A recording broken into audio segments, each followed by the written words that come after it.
सिया को यूनिवर्सिटी से आते आते लगभग शाम हो गई थी। जब वह घर पर आई तो उसने सबसे पहले लीला जी से अपने लिए कुछ टेस्टी से स्नैक्स बनाने के लिए रिक्वेस्ट की। फिर अपने कमरे में फ्रेश होने के लिए चली गई। जब थोड़ी देर बाद वह नीचे आती है तो उसे किचन से बहुत अच्छी स्मेल आ रही थी, इसीलिए वह सीधा किचन की ओर चली जाती है, जहां पर लीला जी कुक के साथ रात में बनाए जाने वाले खाने के बारे में बात करते हुए सिया के लिए सैंडविच बना रही थीं। साथ ही एक गिलास में सिया का फेवरेट मिल्क शेक भी रखा हुआ था। यह देखकर सिया उनके पास आकर किचन के ऊपर बैठ जाती है और एक सैंडविच का पीस उठाकर खाते हुए आज दिन भर में हुई सारी चीजें एक्साइटेड होकर उन्हें बताती हैं। लीला जी और वहां पर काम कर रहे सभी लोग उसकी बातें सुनकर बहुत हंसी खुशी में थे। वे बीच बीच में यूनिवर्सिटी के बारे में पूछ भी रहे थे और सिया भी बड़े ही अच्छे से उन सभी सवालों का जवाब दे रही थी। थोड़ी देर बात करने के बाद सिया अपना शेक का ग्लास उठाती है और बाहर आती है, अपने आसपास देखती है और एक सर्वेंट से मानव के बारे में पूछती है। तो वह सर्वेंट उसे बताता है कि मानव जब से आए हैं तब से स्टडी रूम में कुछ काम कर रहे हैं। यह सुनकर सिया अपना सिर हिलाती है और सीधा स्टडी रूम की ओर चल पड़ती है। स्टडी रूम के दरवाजे को खोलकर किसी बिल्ली के बच्चे की तरह बस अंदर आती है, दबे पांव अपने आसपास दिखती है। तब उसे सामने बड़ी सी टेबल पर बहुत सारी फाइल और लैपटॉप दिखाई देता है। लगातार कीबोर्ड की आवाज उसके कानों पर आ रही थी।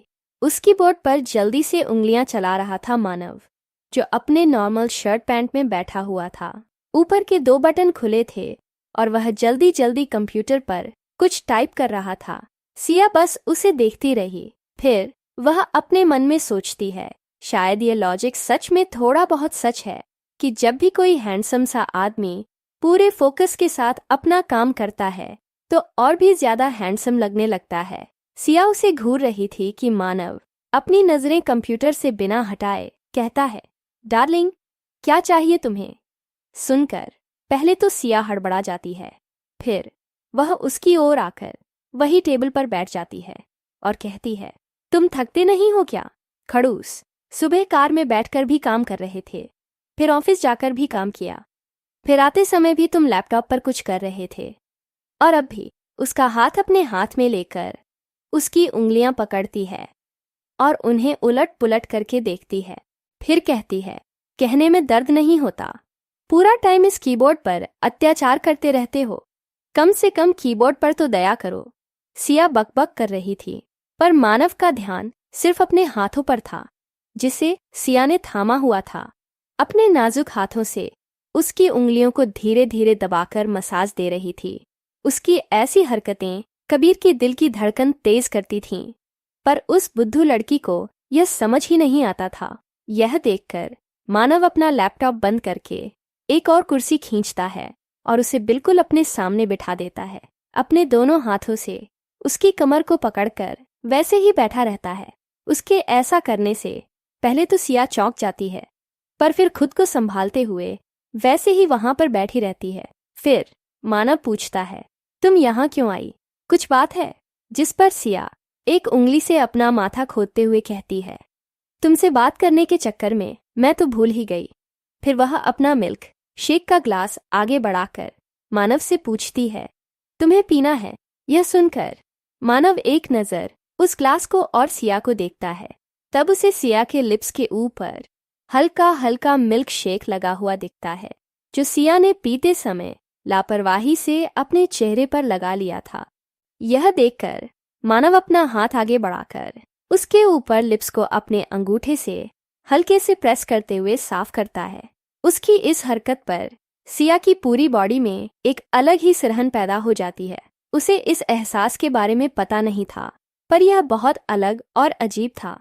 उसे समझ ही नहीं आ रहा था कि बस मानव के एक स्पर्श से उसकी बॉडी ऐसा क्यों कर रही है। पर थोड़ी देर में वह खुद को संभाल लेती है और अपना ग्लास मानव की ओर बढ़ा देती है। मानव एक नज़र उसके पास को देखता है, फिर उस अंगूठे को जिसने अभी सिया के नरम गुलाबी होठों को टच किया था हल्के से लिक करता है। उसकी ऐसी हरकत से सिया का चेहरा अनजाने में लाल हो जाता है उसकी दिल की धड़कन तेज हो जाती है और उसे एक अलग ही बेचैनी होने लगती है। सिया थोड़ी उलझन में थी और थोड़ा अजीब फील कर रही थी। उसके चेहरे पर आ रहे हाव भाव को देखकर मानव अपने हाथों को वापस लेकर ठीक से अपनी चेयर पर बैठता है और उसे कहता है, आज का दिन कैसा गया? कोई प्रॉब्लम हुई या किसी ने परेशान किया? उसका सवाल सुनकर तुरंत सिया का ध्यान उन चीजों से हट गया। वह थोड़ा एक्साइटमेंट को छुपाते हुए कहती है, खड़ूस, तुम्हें क्या? मैं छोटी बच्ची लगती हूँ जो मुझे कोई परेशान करेगा? अभी तो मैं अपने तरीके से हैंडल कर लूंगी। और रही बात आज का दिन कैसा गया, तो अच्छा गया, पर कुछ लेक्चर में मुझे बहुत बोर हो रहा था क्योंकि वे कुछ ऐसी चीजें थीं जिन्हें तुम मुझे पहले ही सिखा चुके हो, और वह जो मेथड यूज करते हैं ना, वही बहुत अलग होती है और कंफ्यूजिंग होती है। पर जो तुमने सिखाई थी ना, वह कितनी भी हो और एकदम फटाक से समझ आ जाने वाली है। इसीलिए मुझे ना उन्हीं एक चर्च में सच कहूँ नींद आ रही थी। उसकी बातें सुनकर मानव चाहता है कि सिया टेढ़े मेढ़े मुंह बनाती है और फिर कहती है, अगर खुद की तारीफ हो गई हो तो जल्दी से जाओ, फ्रेश हो जाओ, साथ में डिनर करते हैं, फिर मुझे आज का कुछ होमवर्क भी करना है। इतना कहकर वह थोड़ा सा साइड होकर टेबल से नीचे उतरती है और बाहर की ओर जाने लगती है। दरवाजे के पास जाकर पीछे मुड़कर देखती है और कहती है, और हाँ, खबरदार खड़ूस, अगर वापस से उस लैपटॉप को लेकर बैठ गए, मैं बोल रही हूँ, जल्दी नीचे आना, नहीं तो तुम्हारे स्टडी रूम को आग लगा दूंगी एक दिन में। उसकी बातें और बचकानी धमकी सुनकर मानव उसे घूर कर देखता है और अपनी ठंडी इमोशनल आवाज में कहता है, तुम्हें ऐसा नहीं लगता आजकल तुम्हारी हिम्मत बहुत ज्यादा बढ़ गई है, या तुम्हारे अंदर से मेरा डर खत्म हो गया है?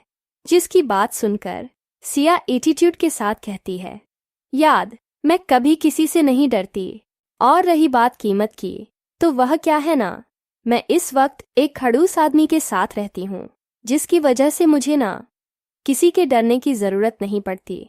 मैं कुछ भी कर सकती हूँ, पर सारा अभी वह खड़ूस आदमी भरेगा। इतना कहकर वह मुस्कुराकर जल्दी से स्टडी रूम से बाहर भाग जाती है। उसकी ऐसी क्यूट हरकत और बातों पर मानव के चेहरे पर एक छोटी सी मुस्कान आ जाती है जो जल्दी गायब हो जाती है। मानव थोड़ी देर ही बैठा रहता है और अपनी की गई हरकतों पर सोचता है। इस वक्त उसके चेहरे पर बहुत अलग और मित्र इमोशंस थे जिन्हें समझना नामुमकिन था। फिर आंखें बंद करके कुछ सोचने के बाद वह अपनी जगह से खड़ा होता है और अपने कमरे में चला जाता है फ्रेश होने के लिए, क्योंकि सच में सिया को लेकर आने के बाद वह सीधा यहाँ आकर अपना बचा हुआ काम कर रहा था। मुझे कमेंट करके ज़रूर बताना कि आपको स्टोरी कैसी लग रही है, और कमेंट करने के लिए कंजूसगिरी मत करना। और एक बात आपके लिए, एक छोटी हिंट, कल यूनिवर्सिटी में कुछ बड़ा होने वाला है। आप सब मुझे बताना कि क्या होने वाला है।